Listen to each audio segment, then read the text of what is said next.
Let's open our Bible to the book of John chapter 15. Sige nga po, paunahan tayo. Saan po makikita ang aklat ni Juan? New Testament, katabi po ni Lucas, bago mag-ahas? Acts. Akala ko ahas. Katabi ni Lucas bago mag-ahas, no? Okay, Acts. Acts pala, no? So, sa aklat po ng John, we were going to read John chapter 15, verses 11 to 17. Okay? Say amen nga po kung meron po kayong dalang Bible. At kung wala po, makiconnect po kayo sa katabi nyo. Sabihin mo, pwede bang makisuyo? No, wow. Alam niyo, ang gandang tingnan, no? Lahat may Bible. Hallelujah. Alam niyo po ba, yung pong mga nagdadala ng Bible, i-bless po ni Lord yan. Bakit? Pinaparangalan niyo ang Panginoon. Dapat kasi talaga, pag pupunta sa church, dapat po hindi tayo empty-handed. Para tayong sundalo na dapat may dalang baril, may dalang bala. At ang balat baril po natin, walang iba kundi ang salita ng ating Diyos. Amen? Sino po dito nakita na po yung John chapter 15? Say amen. Amen. Come on. Doon po sa mga walang Bible, next week po, magdala tayo ng Bible. Okay? Meron po na yung nilagay dito sa screen, pero unti-unti po this year, tatanggalin na po natin yan hanggang wala na tayong nakikita talaga. Dahil sa Bible na po tayo magre-rely. Amen? Sige po. John 15, 11 to 17. Let's read this. Ready? Go. Sinabi ko sa inyo ang mga bagay na ito upang mapasa inyo ang kagalakan ko at nang sa gayon ay malubos ang inyong. Ito ang aking utos, magmahalan kayo gaya ng pagmamahal ko sa inyo. Next slide. Ang pinakadakilang pag-ibig na maaring taglayin ng sinuman para sa kanyang mga kaibigan ay ang ialay ang kanyang buhay para sa kanila. Pwede po bang ulitin natin yung nakamark ng red na yan? Ready, go. Ang pinakadakilang pag-ibig na maaring taglayin ng sinuman para sa kanyang mga kaibigan ay ang ialay ang kanyang buhay para sa kanila. Kayo'y mga kaibigan ko kung tinutupad ninyo ang aking mga utos. Last slide po tayo.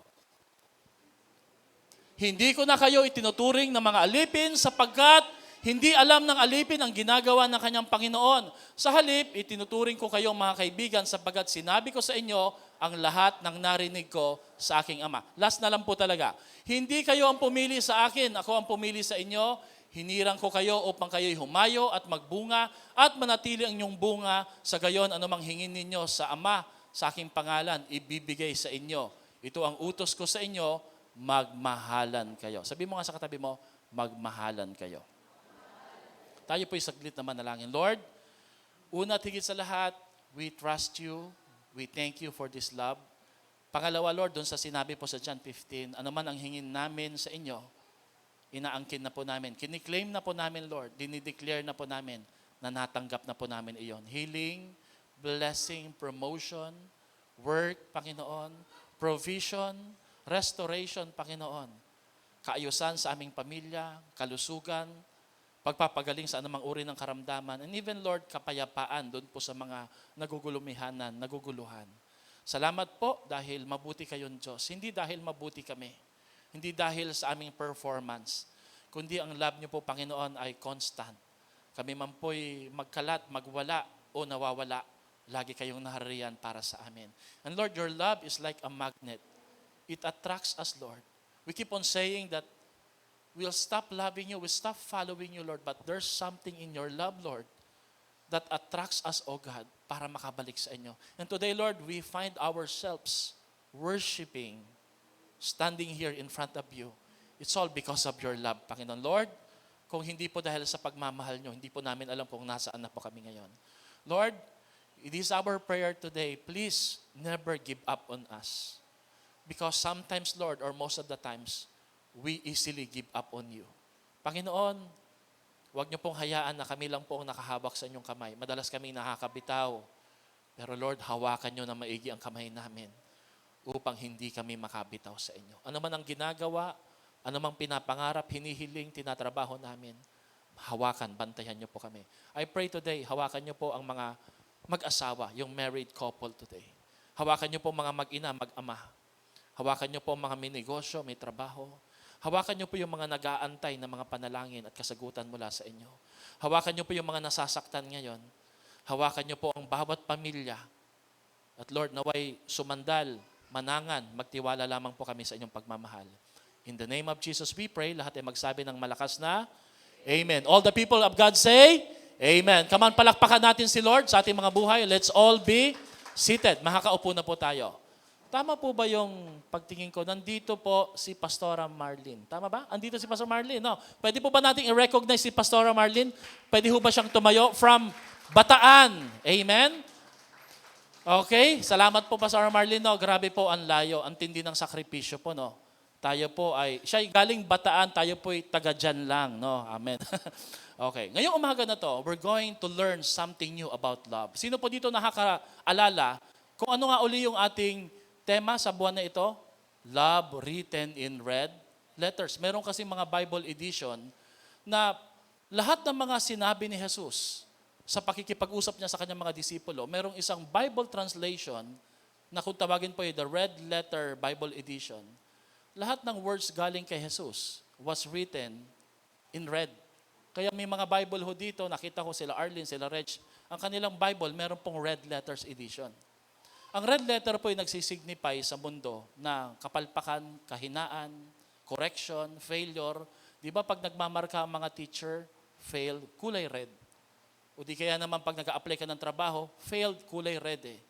Pero sa konsepto ng Panginoon, ang letra at kulay pula ng mga letra ay hindi po letra ng kapalpakan, letra ng kahinaan, kundi letra po ng perfection, ng kaayusan at pagpapagaling at pagpapatawad ng ating Diyos.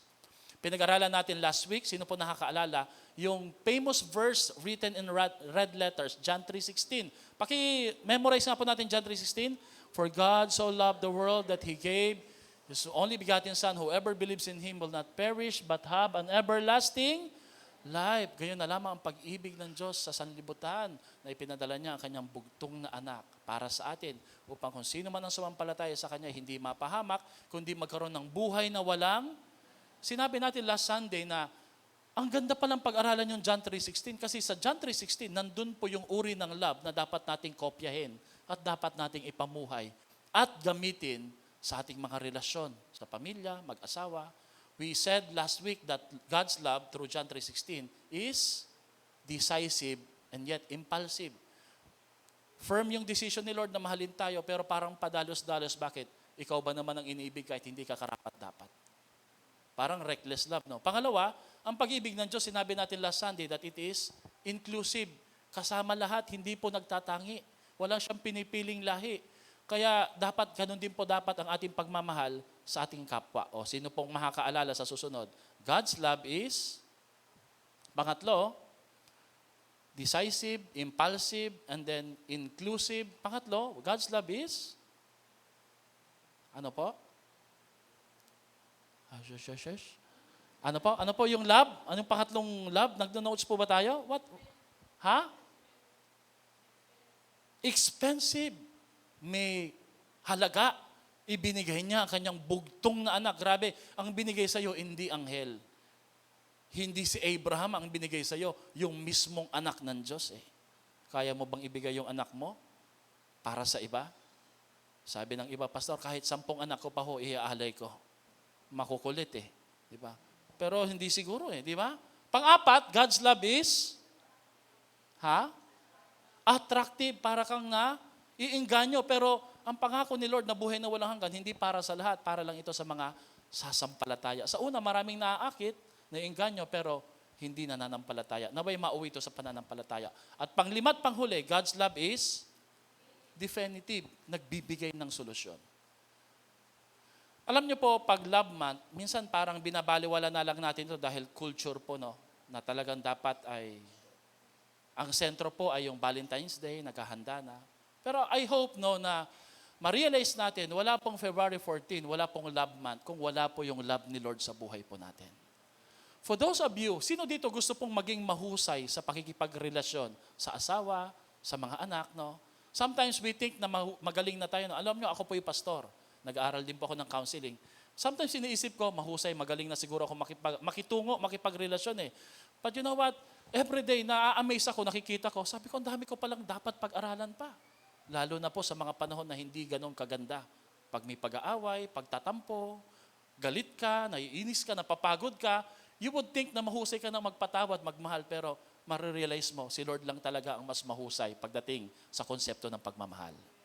That's why ito pong topic na to, written in red letters, ang intention po nito, hindi lang tayo matuto sa salitang love, kundi gayahin natin at gamitin natin ito bilang pamantayan kung paano tayo dapat magmamahal sa ating mga kapwa. Ang pinaka-highlight po na verse dito, pinamagatan ko po ang message na to na no greater love than this. What is that kind of love na no greater than? Wala nang hihigit pa. Well, ang sinabi doon sa verse 13, it is the God's sacrificial love. Everybody say, sacrificial. O siguro sasabihin niyo po ngayong umaga na to, Pastor, alam ko na yan, ang totoong pagmamahal, nagsasakripisyo. Lahat tayo nagsasakripisyo dito. Lahat tayo may ginawa ng sakripisyo. Pero, hold that thought. Dahil mamaya magugulat tayo, iba pala ang pakahulugan ng salitang sakripisyo sa Biblia na ipinakita ng ating Diyos. Pwede mong sabihin, alam nyo, nabansagan na ako, nakilala na ako na talagang tao na magaling magsakripisyo. Pero we will see, makikita po natin to. Sa John 15:13 on the NLT version, kasi po itong Bible ko, NLT to eh. Sabi dito, there is no greater love than this. Yung ibang translation, meron than this, no? Than to lay down one's life for one's friend. Lahat tayo dito may kaibigan, di po ba? Lahat tayo dito may mga anak. Pero ang sabi ni Jesus, ang pinakamatinding pag-ibig daw po na walang makahihigit ay yung isang taong handang mag-alay ng kanyang buhay para sa kanyang kaibigan. Grabe, no? Ano kaya tinutukoy ni Lord sa verse na to? Let me give you a context. Pag sinabing context po, yung background po ng verse na to. Ano po ang kasunod ng John 15, John 16? Anong Bible verse o chapter bago yung John 15? John 14. Siyempre, di ba, Pastor? Napaka-usual naman yun, di ba? So, my point is this. This is called context. Ibig sabihin po, pag binabasa natin yung talata sa Bible, babasahin mo yung naunang chapter at yung chapter pagkasunod. Bakit? Para maintindihan natin yung konteksto, bakit sinabi ni Jesus yung Bible verse na yon. Now, bakit sinabi ni Lord that there's no greater love than to lay down one's life for one's friend? Kasi po, ang John 15 is very famous chapter sa New Testament, just like Matthew chapter 6, the Sermon of the Mount, no? Ang John chapter 15 ay very famous because it is considered as the sermon of Jesus in the vine. Ano mo ba, Pastor, yung vine? Ubasan. Sa kanila kasi, normal po na tumutubo yung mga ubas. Ang ubas is very famous kasi ito po yung tinatawag na garden. Alam niyo po ba si Jesus nung nanalangin sa Garden of Gethsemane, ubasan po yon. Ang mga ubas, pinipress, kaya during that time, it was a symbol that while Jesus was praying, preparing for His crucifixion, para siyang pinipress, pinipiga, at lumalabas po yung dugo niya. Bakit? Alam niya kung anong paparating para sa Kanya. So, meaning to say, the vine or the vineyard is Jesus' favorite meeting place with His disciple. Lagi silang nakikita doon, lagi silang nag-uusap. At dito nga po, ikinuwento ni Jesus yung mga verses na may kinalaman na, if you remain in me and my words remain in you, ask whatever you wish and it will be given to you. Ang sangay hindi makakapamunga kung siya'y hiwalay sa puno at ako ang puno ng ubas. So, gumagamit si Jesus ng mga analogy illustration based on the things na nakikita niya sa paligid. Pero what made this chapter very significant? Are you ready? Because chapter 15, or the words being spoken by Jesus here on the red letters, ito ho'y tinuturing po na famous last word ni Jesus. Bakit po, Pastor, famous last word? Because this is the night before His crucifixion. Ito ho yung gabi bago siya hulihin, bago siya ipako. Kaya you would understand, no? Pag binabasa mo yung John 15, parang simple lang, parang ang dali-dali lang. Pero actually, ang background ng John 15, dito niya binigay, itinodo ang lahat ng mga huling habilin niya para sa kanyang mga disciple. Ang manatili, na hindi ka makakapamunga kung hiwalay ka sa Diyos, pero isinali po niya yung konsepto sa verse 13 na magmahalan kayo, kagaya ng pagmamahal na ipapakita ko sa inyo bukas. Ano yon? The disciples had no idea. Ano pong ibig sabihin that there's no greater love than this, than a man would lay down his life for a friend? During their time, wala pang tao na nagsakripisyo ng buhay para sa kanila. So they had no idea. Wala silang idea ng salitang sacrificial love. Alam niyo po, I've been into deathbed scene, yung po bang mga malapit na pong mamatay. I realize yung mga malapit na mamatay, hindi sila nagsasayang ng oras. Hindi rin sila nagsasayang ng mga sasabihin. Usually po, yung mga huling salita na lumalabas sa kanilang mga bibig, yun yung pinaka-importante sa lahat. And during this time, Jesus gave His final I am statement saying, I am the vine. Na kung kayo'y nakasudlong, nakakonekta sa akin, hindi kayo mamamatay, hindi kayo mahihiwalay. And then, pinasok po niya ang isang utos sa mga disipulo saying, verse 13, love each other as I have loved you. Mahalin nyo ang isa't isa, paanong mahal ko kayo. Now, Pastor, hindi po ba nila mahal ang isa't isa? Nagkakasama-sama nga sila eh. During this time, ang mga disciples selfish. Mga kapatid, can I say this, no? Meron ba kayong karanasan na nagkikita, nagre-reunion kayo, pero artificial po yung pagkakaisa ninyo? Nagkakaisa lang kayo dahil meron tagpuan, may meeting, pero pag wala yun, bukod doon, hindi kayo nagkakaisa. Kasi may uuwing mahal sa buhay, baka di ka mabigyan ng chocolate. Ganun po yung mga disciple. Very selfish po sila. Ang kanilang pagsasama at pagtitipon, makasarili. Di talaga nila naintindihan yung konsepto ng pagmamahal. Kaya nung sinabi po ni Jesus ito, love each other as I have loved you, they have no idea what kind of love was Jesus talking about them. And then, bigla ho niyang ipinasok yung verse 13. Sabi niya, there is no greater love than this, pakibasa ng sabay, that a man will lay down his life for a friend. So parang sinasabi po ng Panginoon, you will see bukas kung anong ibig sabihin ko ng ganitong klaseng pagmamahal.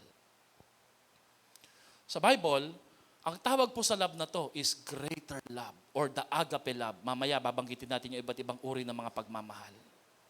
And Jesus is calling His followers to love each other the same love na ipapakita niya sa kanila. Alam niyo po, maraming kantang naimbento na patungkol po sa pagmamahal o nailathala na. Hindi ko alam kung nilagay nila ito, no? Halimbawa po, ang isang bandang Boston, ang kanilang pamagat po o bahagi sa kanilang kanta about love is more than a feeling. Yung teardrop naman po ng kanta ng Massive Attack, okay? Hindi ko alam, nakikinig kayo dito, no? Kinopya ko lang, no? Ang sabi niya, love is a verb. Love is doing word. So pag sinabi mo raw na I love you, mahal ko kayo, dapat ang love hindi lang binabanggit, nararamdaman, nakikita, kumikilos, nagpaparamdam. Kasi love is a verb according to them. And then, si Bob Dylan, siguro dito kinuha yung pangalan ni Dylan. Si Bob Dylan po ay ama ng famous band na Wallflowers. Hindi ko na alam kung kayo mga laking 90s, 80s, no, mga favorite po namin ng mga banda yan. No. Sabi niya, I could make you happy, make your dreams come true, nothing that I wouldn't do, go to the ends of the earth for you to make you feel love. Grabe, no? Pupunta daw siya sa kaduluduluhan ng mundo para lang iparamdam at ipakita na mahal niya.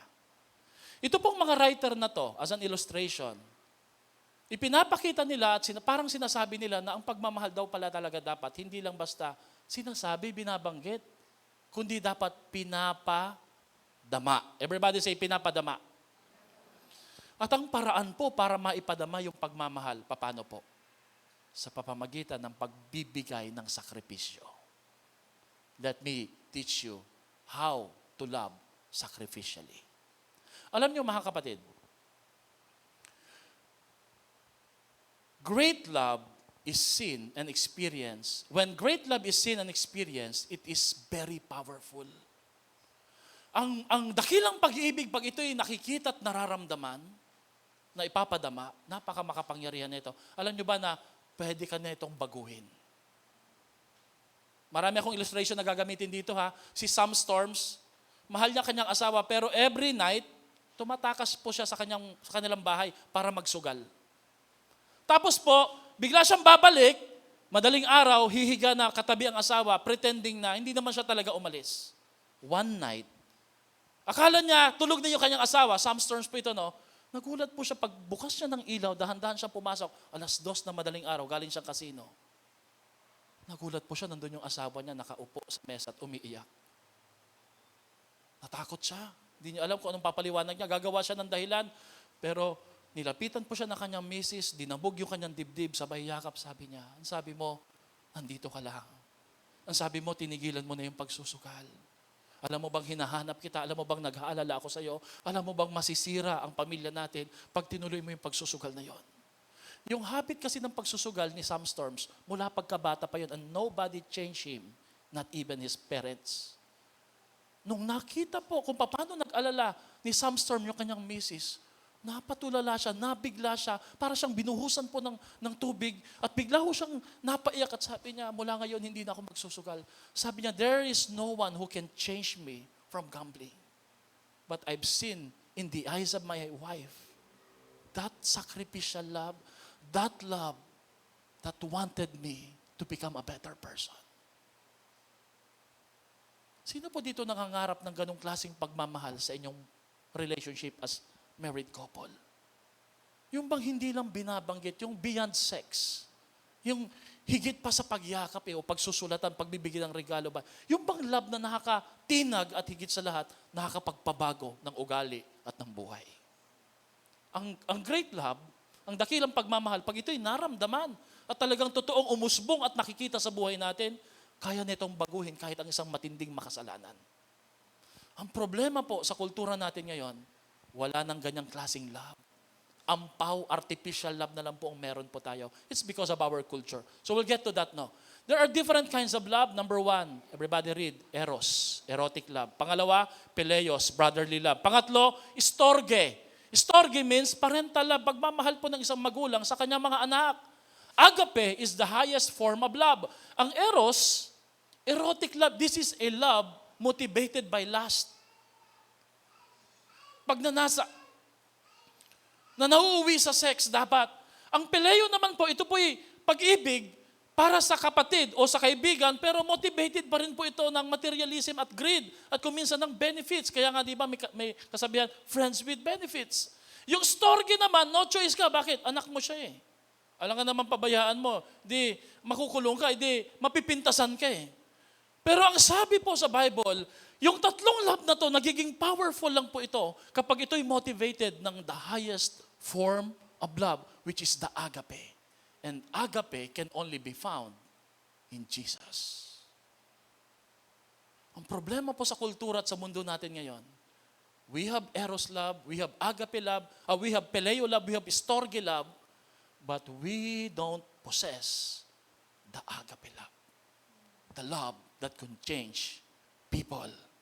Again, kagaya ng sinabi ko sa inyo kanina, I'm going to use many illustration sa mag-asawa. Taas nga pong kamay yung mag-asawa dito.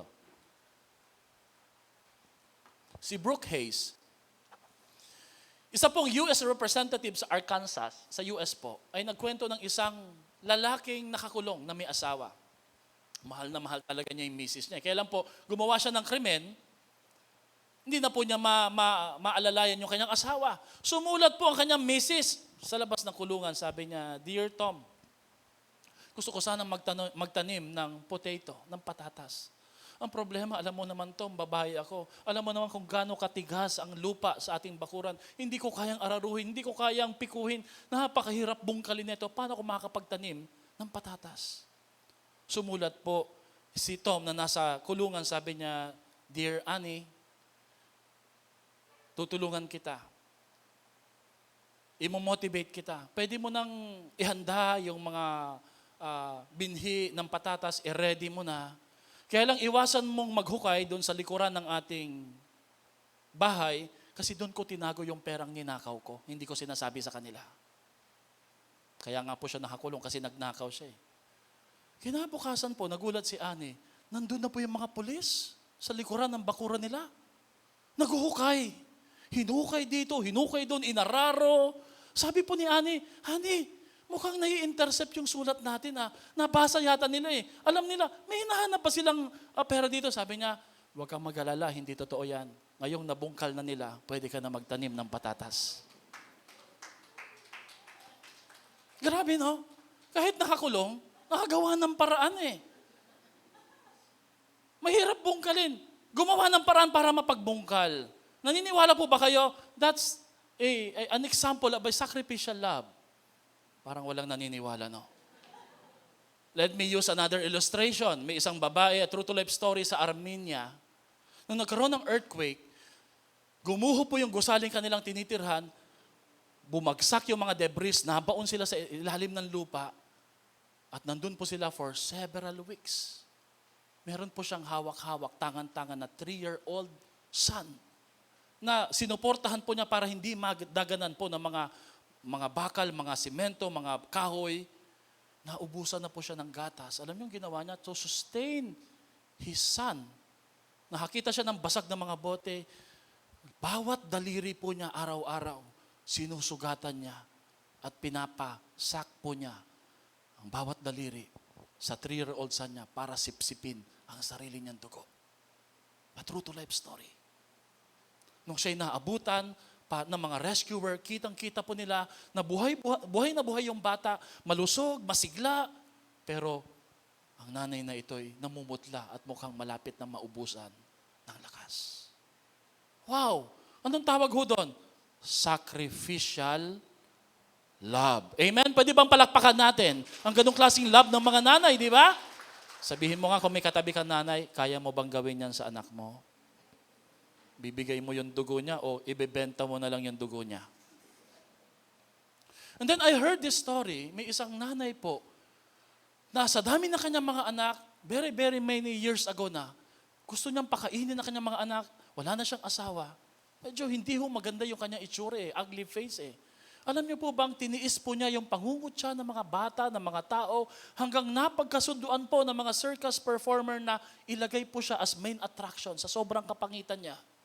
Tiniis po niya ang buong buhay na siya'y sumbatan na pangit para lang may mauwi siyang pagkain sa kanyang mga anak. That's sacrificial love. Amen?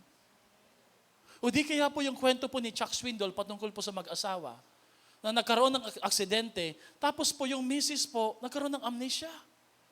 Nung siya'y nasa ospital, dinalaw siya na kanyang mister, hindi naman napano masyado sa aksidente, pero naapektuhan, napuruhan po yung babae, yung misis niya.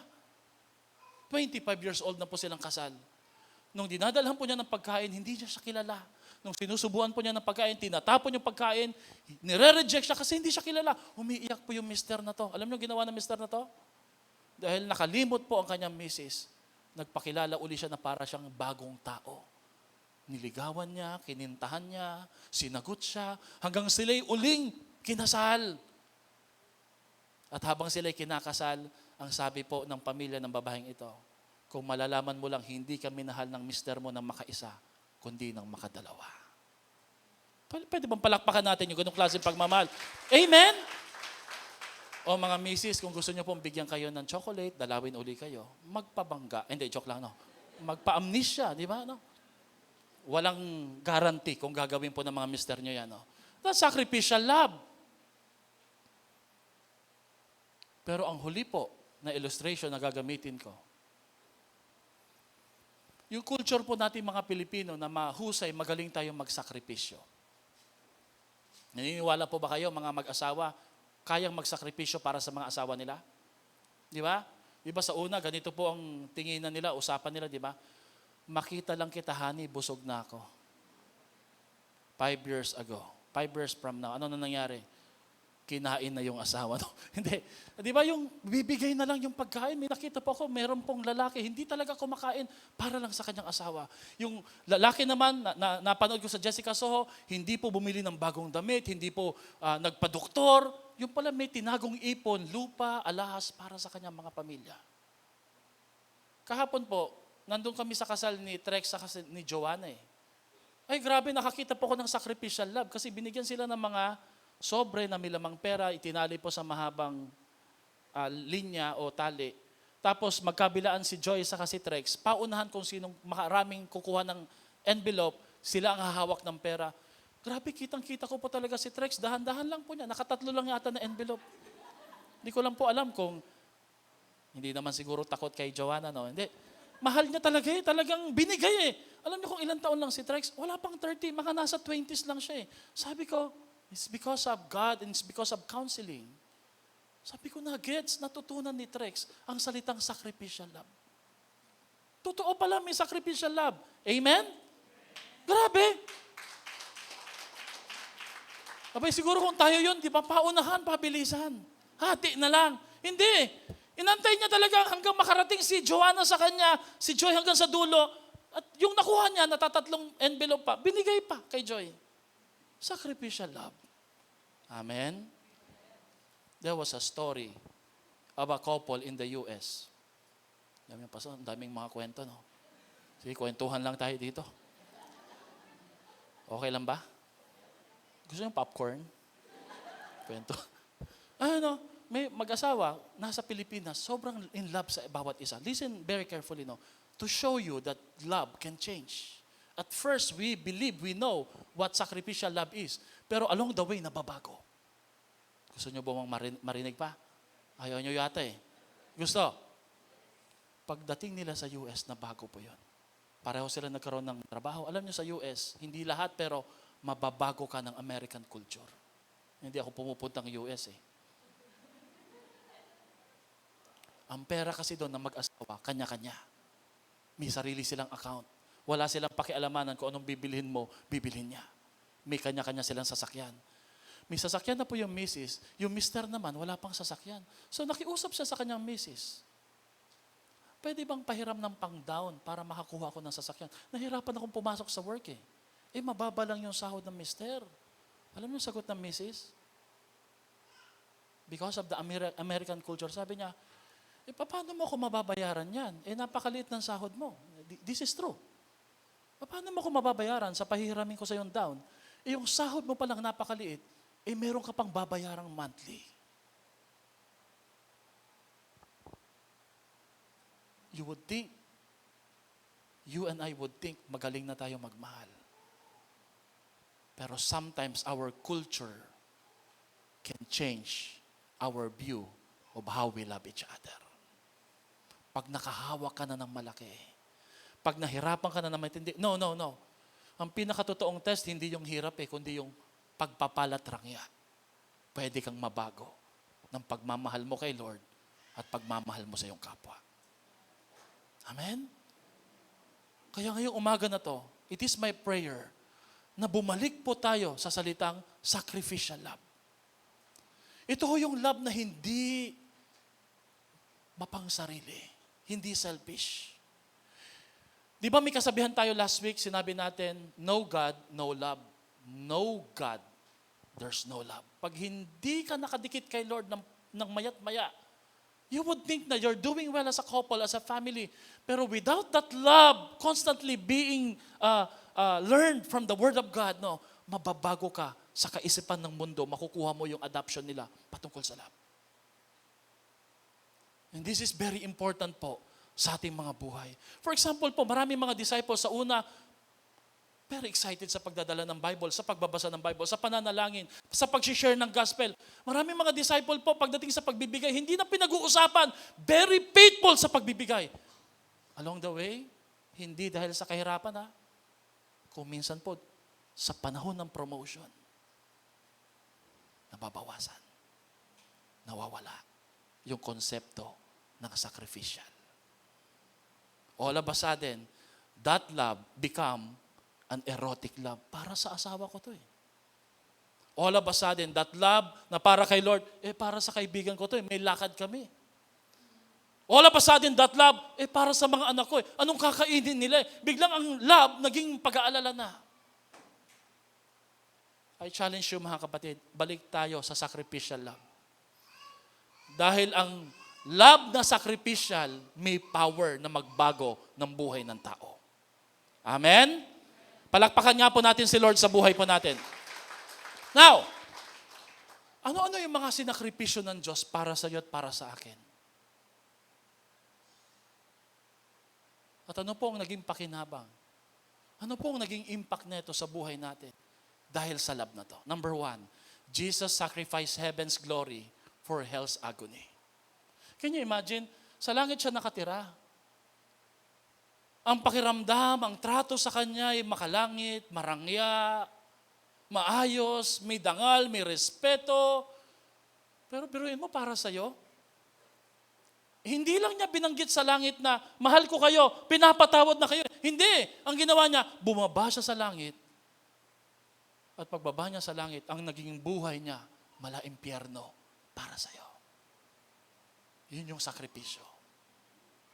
Yun yung sakripisyo. Alam niyo po, sabi sa Matthew 27:45-46, Jesus cried out with a loud voice while hanging on the cross. Dumilim yung kapaligiran, as if parang sumasang-ayon na siya'y kinaligtaan na ng langit. And about 3 in the afternoon, Jesus cried out saying, Eli, Eli, lema sabachthani. Translation, my God, why have you forsaken me? Grabe, no? Kung ikaw yung magulang anak mo, nahihirapan, tapos sasabihin niya sa iyo, madudurog puso mo eh. Diba? Tama? Yung kahit wala kang pera, kahit imposible, gagawin mo. Bakit? Lalo na pag dumaing na yung anak no. Sino dito naniniwala, pag anak na po natin dumaing, lahat gagawin natin ng paraan. Amen? Wala akong maisip na example, pero may naisip ang example, madaling araw. Bumangon si Jethro, kakakain lang po nito na madami. Si Jethro po, ito ho'y masakit ang ngipin pag pagkain talaga. Talagang pag nakakita ng pagkain, gigil eh. Madaling araw, bigla pong umiyak. Sabi, bakit ka umiiyak? Hungry pa ako. Ano gusto mo kainin? Ano ba yung kakainin niya? Naku po, sabi ko, kahit antok na antok, puyat na puyat, bangon talaga kami ni Pastora. Pinaghanda, pinakatawan-tawa talaga kami, sabi namin. Grabe talaga to si Jethro pagdating sa pagkain. Pero here, hindi humihingi ng pagkain si Jesus eh. Humihingi siya ng karamay. Na kayang-kayang gawin ng Diyos Ama anumang oras during that time. Pero kinaligtaan siya ng Diyos Ama para maalala ka, para mahalin ka. Nagsakripisyo ang Diyos para sa'yo. Tapos linggo lang, nahihirapan kang dumalo. Magbabasa lang ng Bible, mamahalin mo lang siya. Tingin mo parang matinding sakripisyo na at laki kabawasan na makukuha sa'yo.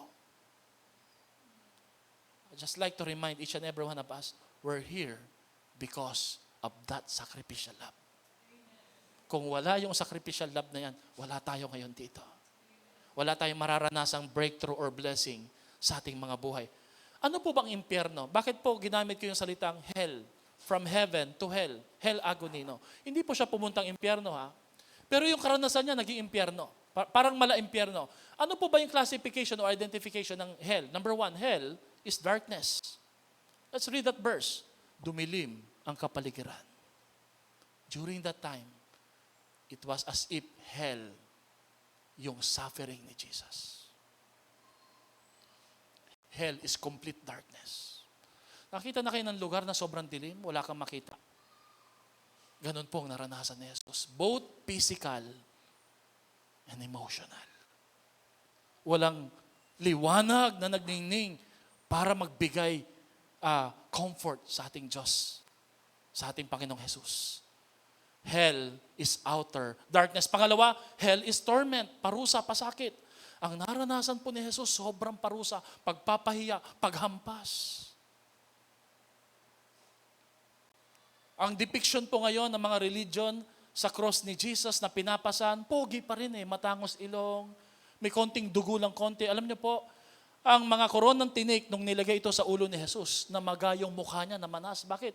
Pag nilagyan ka ng mga tinik, mamamaga mukha mo Kaya ang sabi po ng isang author or pastor, ang mukha ni Jesus during that time parang hayop. There was no beauty in Him. He was tormented because of our sin.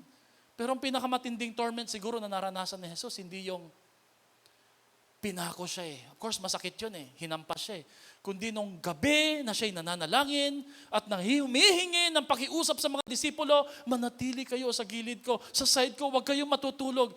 Pero naiyak po siya na dumating yung punto, yung kanyang pawis ay naging kabutil ng dugo, signifying po na ang sakit na nararamdaman niya, nagsimula na, hindi pa man siya pinapako because of the betrayal from His disciples. You know what, mga kapatid? Every time you say no to Jesus, every time you let go of Jesus, you say no to your commitment, it is as if you're putting Jesus at the cross of Calvary. Nasasaktan mo ang Panginoon. Sabi sa Hebrews, pag bumabalik ka sa kasalanan, parang pinapako mo uli siya. Torment ang naranasan ng ating Panginoong Jesus. Hindi po ba sacrificial yan? Yes. That's the exact meaning po of the word sacrificial. At lastly po, hell is a separation from God. Pagkawalay sa Diyos. Darkness is not the worst thing happened to Jesus. But the worst thing happened to Jesus is when it is as if God the Father turned His eyes and face away from His Son, Jesus. Alam niyo po, the worst thing that would ever happen to us as human ay yung mawalay tayo sa presensya ng Diyos. Can I repeat it? Ang pinakamasagwa, pinaka-worst na pwedeng mangyari, masahol na pwedeng mangyari sa buhay mo, ay yung sa tingin mo, okay ka lang, pero ang totoo, malayo ka na kay Lord. And alam niyo yung problema ng tao? We like to move on away from the Lord. Gusto natin magpatuloy tayo sa buhay na hindi kasama si Lord. And that is the worst thing that would ever happen to your life. Yung tingin mo, okay na yung pamayat-mayang panalangin, okay na yung pamayat-maya na pagsilip, okay na yung pamayat-mayang pagbabasa ng Biblia, pero ikaw at ang Diyos lamang makakaalam kung ikaw ay malayo na sa ating Panginoon. People want to move on and go through life without God. And what would happen? Chaos, conflict. Your life will crumble without Jesus. Pag nawala ang presensya ng ating Panginoon, mararanasan mo ang matinding kaibahan pagkasama mo ang ating Diyos. Alam niyo po, nung si Jesus po'y pinagpalit ang langit para sa isang malaimpyerno po na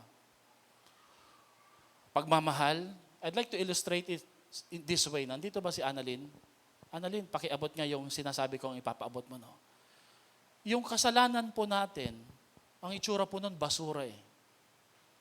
So sa isang kamay po ng ating Panginoon, naroroon po ang basura, dala ng ating mga pagkakasala. Let me show you this illustration. No? Itong garbage bag na to, ito po yung simbolo ng kasalanan natin eh. At yung isang kamay ng ating Panginoon, ang kamay ng ating Diyos ay walang dungis, walang kasalanan, walang bahid na pagkakasala, pero ito po ay hindi lang po hinawakan ng ating Panginoon, kundi ibinuhos mismo ito sa ating Diyos. Sometimes nare-realize ko, no, ang sakit pala pag nauulit tayo na gumawa ng kasalanan. Bakit? Talaga namang parang pinapako talaga uli natin ng Panginoon pag tayo nabubuhay sa pagkakasala.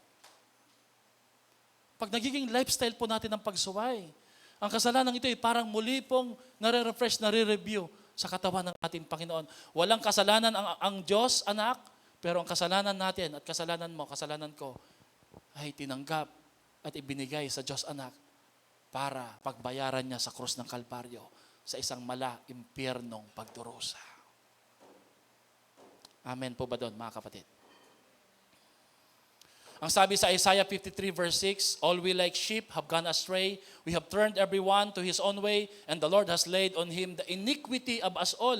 Tayo may kasalanan, sinong pinako? Ikaw at ako. Wala siyang kasalanan, namamatay si Jesus, pinaparusahan siya, pero hindi niya kasalanan kasalanan mo at para kasalanan ko. Pangalawa, ang sakripisyo ng Diyos, Jesus sacrificed the Father's comfort for sinner's salvation. Sinakripisyo ng Diyos ang komportable o pagyakap ng Panginoon, ng Diyos Ama para sa Kanya, kapalit po ng kaligtasan mo at kaligtasan ko. Comfort is something that is very important to each and every one of us. We long for that comfort, especially when we are hurting, but there's no comfort na dumating sa ating Panginoon. Walang hug, walang rescue, walang anghel na dumating. Ang sabi po sa Mateo, kabanatang 27, sabi dito, nang mag-aalas 3 na ng hapon, sumigaw si Jesus. Diyos ko. Sa ibang translation, Ama ko, bakit mo ako pinabayaan? Alam niyo po, this is a contradiction eh. Why?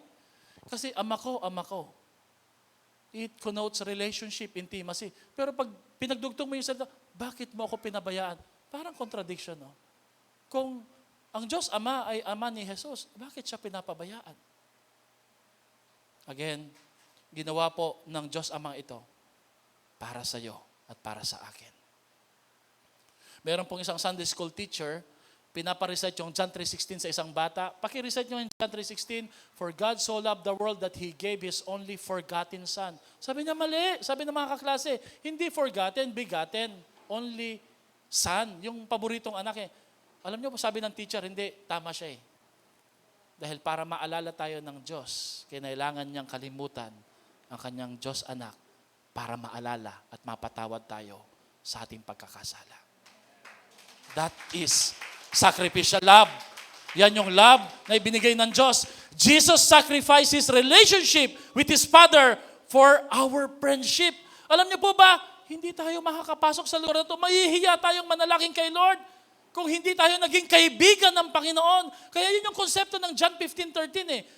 There's no greater love than this than a man would lay down his life for a friend. Ang tinutukoy po ni Lord na friend during that time, yung mga disciple. Hindi lang kayo tagasunod, kaibigan ko kayo. And during their time, the word friend is a very intimate relationship sa mga Hudyo. Dahil sa sakripisyo ng ating Panginoon, naging kaibigan tayo ng ating Diyos. Amen? Amen? And this is the standard, the gauge, the measure of a true love. Alam niyo po, how do you measure love? Love is measured by sacrifice. Pag walang sakripisyo, hindi totoong pagmamahal yan. Sacrifice is powerful, and power can only be felt and manifested when we put sacrifice into anything. Halimbawa po, pag may nababalitaan tayo, magbabasura, pinaaral ang kanyang anak, very powerful talaga eh. Pero pag may narinig kayo, milyonaryo na pagtapos ang mga anak, anong powerful doon? Mayaman naman talaga siya eh, di ba? Isang disabled o isang matanda, tinapos ang pag-aaral kahit 60 years old na siya. You know what? When you put something to almost anything with the word sacrifice, it is very powerful. And I encourage you sa inyong relationship, lagyan niyo po ng konsepto ng sacrifice. At ang sakripisyong ito ay nasa ating Panginoong Jesus. You know what? Sacrifice has power. Even evil sacrifice has power. Alam niyo ba na pag gumawa ka ng mali, tas nagsakripisyo ka, nag-invest ka, may mga kakilala po ako eh. 5 years in the making yung pambubudol. Sa una, magpapakilala sila sa inyo, magbibigay sila ng pera. Very generous, no? They would look as sacrificial, very generous, pero magugulat ka na lang, mga budol-budol pala mga to. They sacrifice. Pero mali. May power pa rin.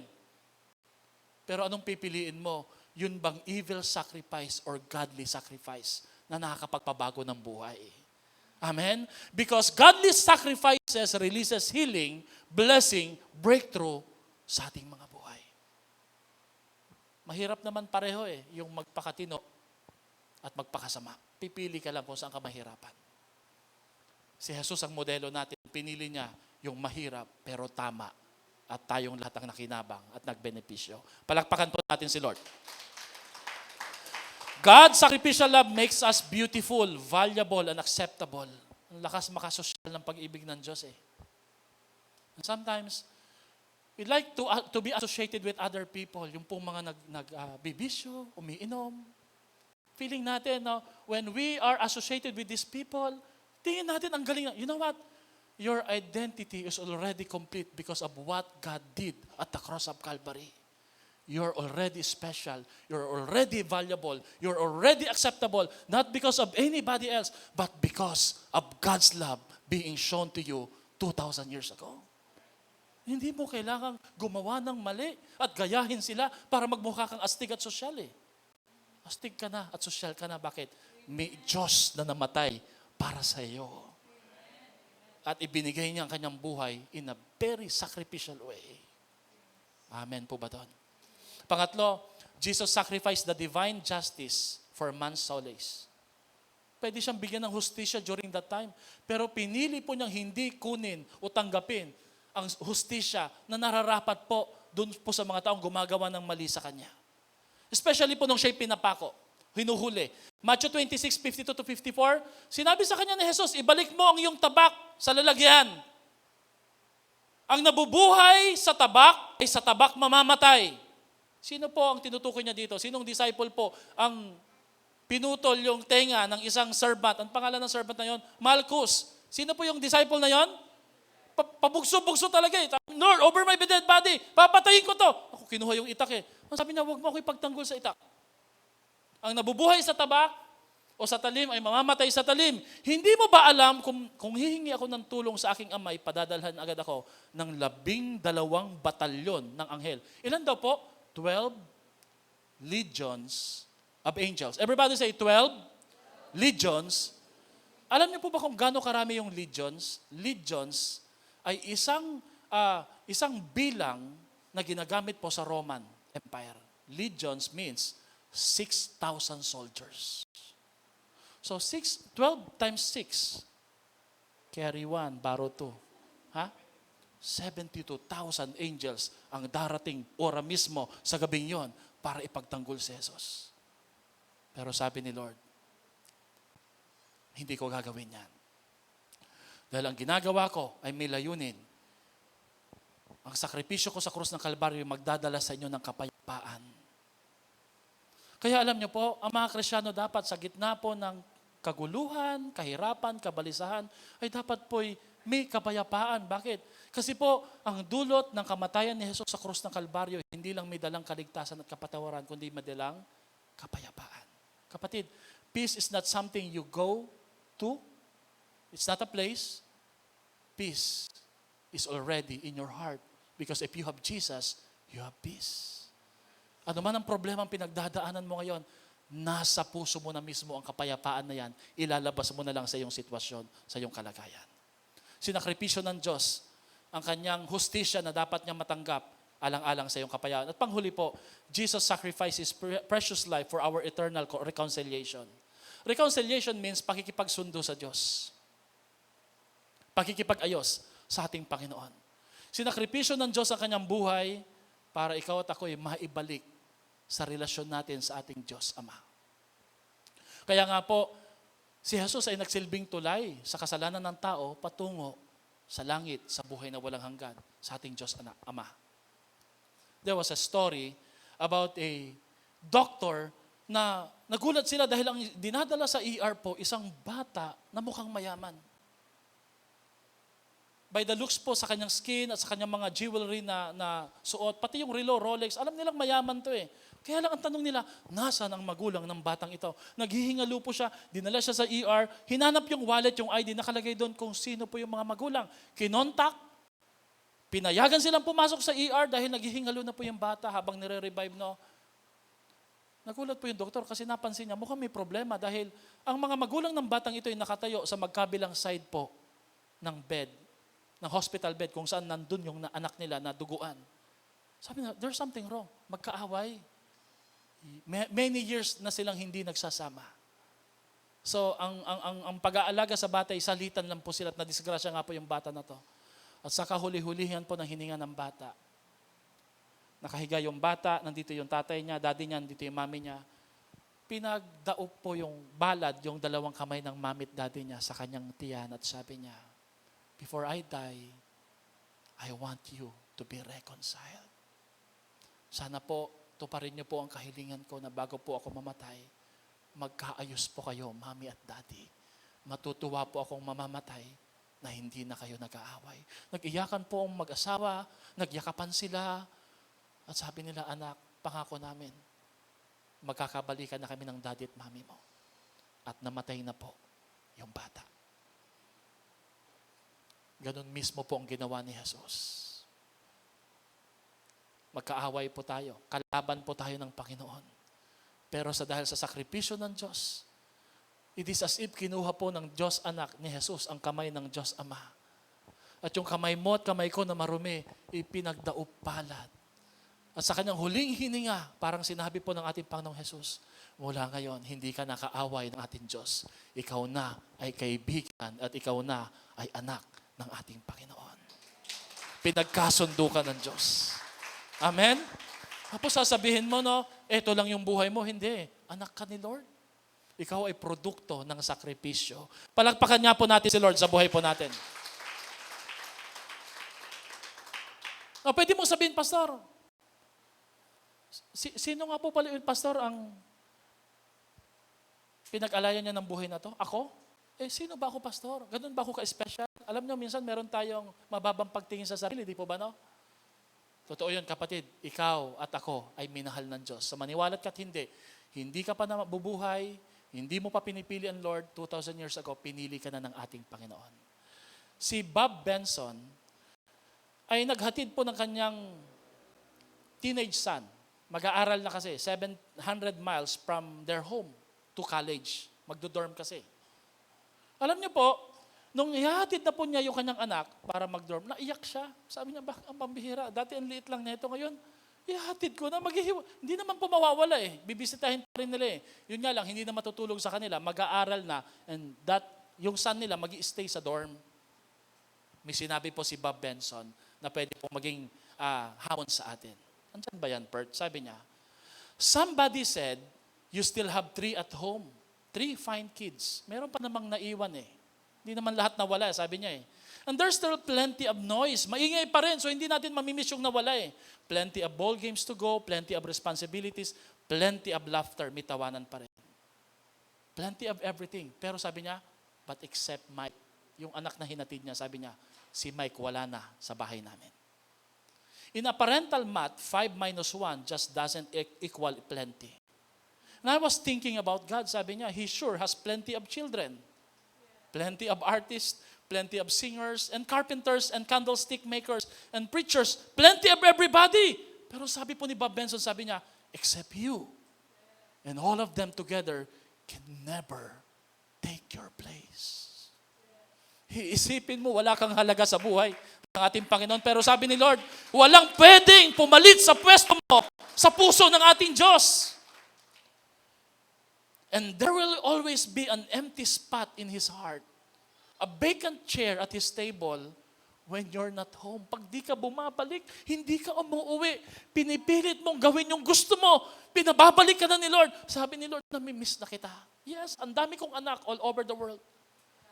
Pero ikaw ay namumukod tangi sa puso ng Diyos. Walang pwedeng pumalit sa'yo sa puso ng Panginoon. And if once in a while, it seems, He's crowding you a bit, try to forgive Him. Kung medyo parang pinipressure ka ng Diyos para umuwi, patawarin mo siya. Mahal ka lang ng Diyos na to. It may be one of those nights when He misses you so much, He can hardly stand it. Bilang Ama, ang ating Diyos, may gabi siguro na sobrang pagka-miss niya sa'yo, naaalala niya yung time na nandun ka sa Kanya, binubulabog ka, patawarin mo siya. Binubulabog ka ng isang Ama, isang Diyos, na gusto kang manumbalik sa Kanyang presensya. Kapatid, mahal ka ng Diyos na to. And I tell you, kahit ikaw na lang nag-iisang tao dito sa mundo, mamamatay pa rin si Jesus para sa'yo. Pipiliin ka pa rin niya at mamahalin ka niya. 2 bagay po ang gusto ko pong ipagawa sa iyo. Hindi po 2. 3. Number 1. First, trust Him. Tiwala ka. Taas nga pong kamay dito, may mga problema. Ako po, pag walang problema, laki problema na yun. Una, magtiwala ka sa Kanya. Bakit po? Romans 8:32 says, kung ang sarili niyang anak hindi niya ipinagkait sa atin, sa halip ibinigay. Binigay ba si Jesus sa atin? Yes. Sabi niya, itiyak. Everybody say tiyak. Tiyak na ibibigay din niya sa atin ang lahat ng ating kailangan. This sacrificial love is very powerful. Why? Because this sacrificial love can give us assurance na hindi tayo dapat mag-alala sa araw ng bukas. Everything will be taken care of by the Lord. Nakakalimutan natin. Kaya dali nating mag-worry. Amen? Kaya sana dapat buwan-buwan February para napapaalalahanan tayo, love ka ni Lord. Ano ba sabihin ng love ka ni Lord? Love ka ni Lord. Na sa sobrang love niya, binigyan niya yung pinaka-the best. Yan pa kayang pang-aral mo, pangkain mo, pambayad mo. Sabi ni Lord, ako naman lahat nagbigay niyan sa iyo eh. Ako rin ang magkakaloob sa iyo sa lahat ng iyong pangailangan. Sabi mo nga sa katabi mo, don't worry. Diba? Trust Him. Sabi mo sa Kanya, magtiwala ka. Kita mo ngayon, sinasabi ang titiwala, mamaya hindi yan magtitiwala. Opo, titiwala po ako. Sino hinahanap? Bombay. Tiwala ka kay Lord. Amen? At bahagi sa pagtitiwala, hindi mo siya uunahan, mag-aantay ka. Amen? Subukan niyo po this week, huwag mo siyang unahan, unahin mo siya, and allow God to work in your life. Sino po dito gusto makaranas ng himala this week? Trust the Lord.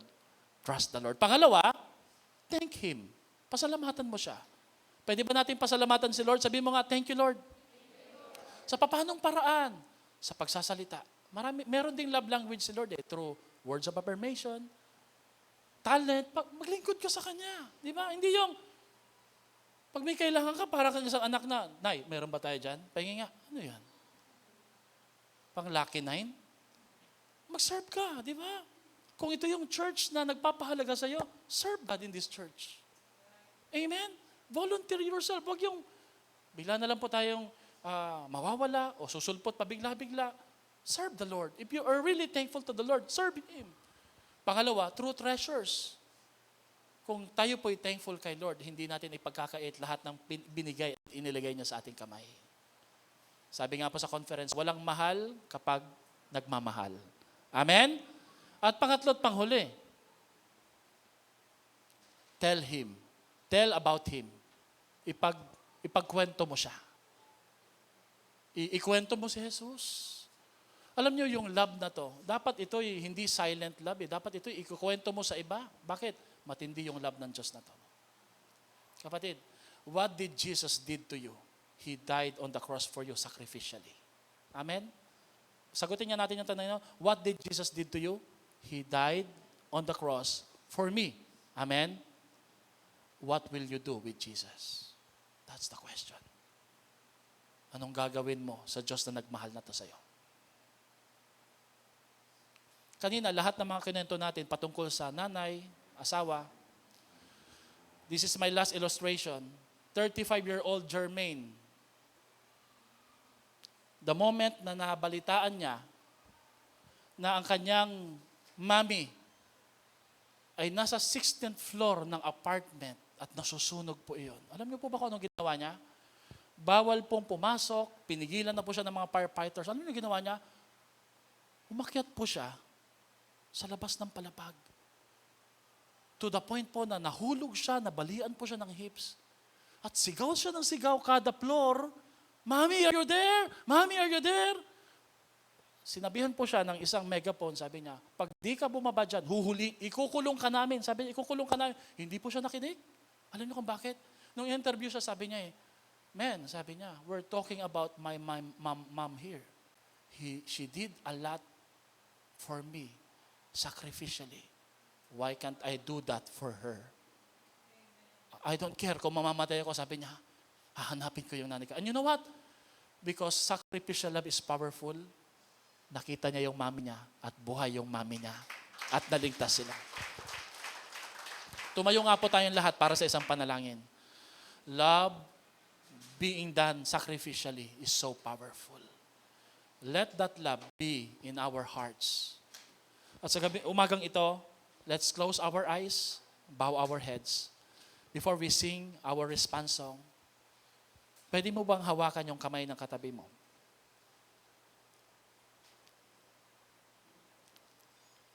Sa umagang ito,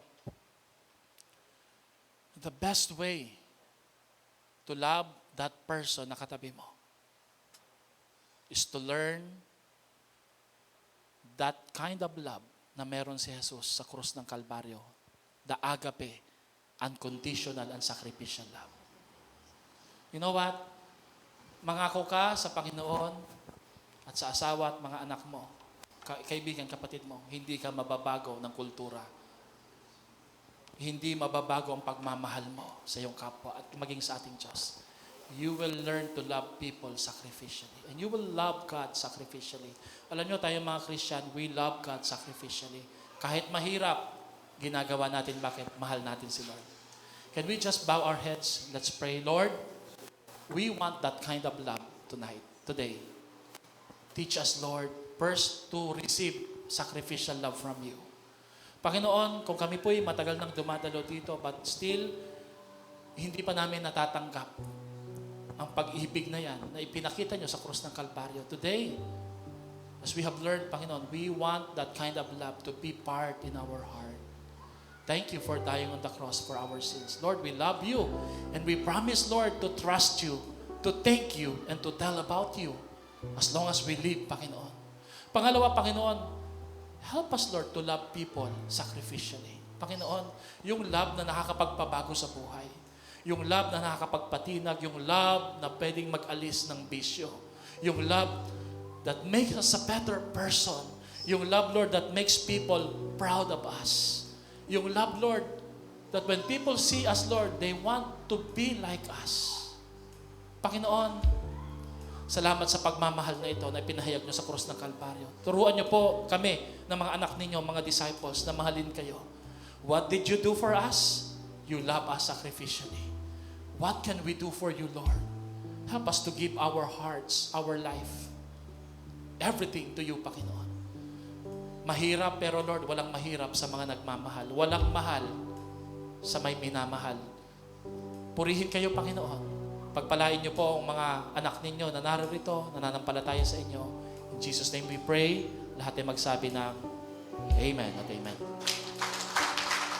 Ang pagmamahal mo ay walang katulad. Sa buhay ko ay kailanman di nakulang. Ako'y namamangha sa'yo. Kadakilaan, itatanghal kita, O Diyos, ikaw lamang. Ang pagmamahal mo ay walang katulad. Sa buhay ko ay kailanman di nakulang. Ako'y namamangha sa'yo. Kadakilaan, itatanghal kita, O Diyos, ikaw lamang.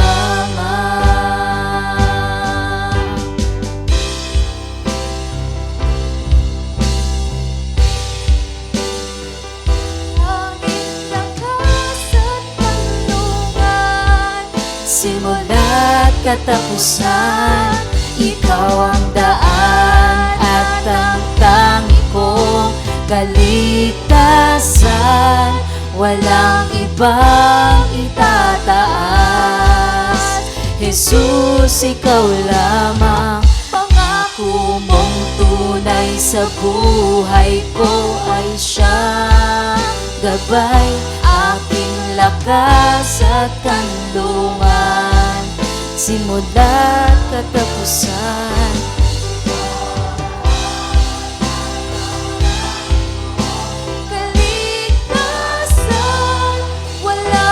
Bang itataas, Jesus. Ang pagmamahal mo ay walang katulad. Sa buhay ko ay kailanman di nakulang. Ako'y namamangha sa'yo. Kadakilaan, itatanghal kita, O Diyos, ikaw lamang. Ang pagmamahal mo ay walang katulad. Sa buhay ko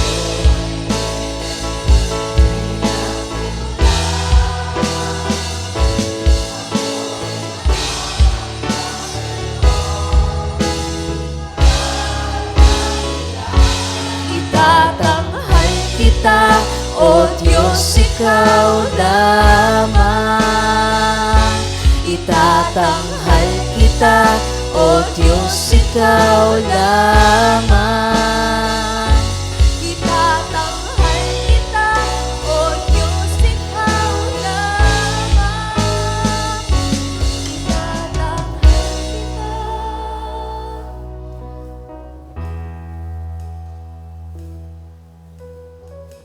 Pwede po ba nating palakpakan ang ating Panginoon?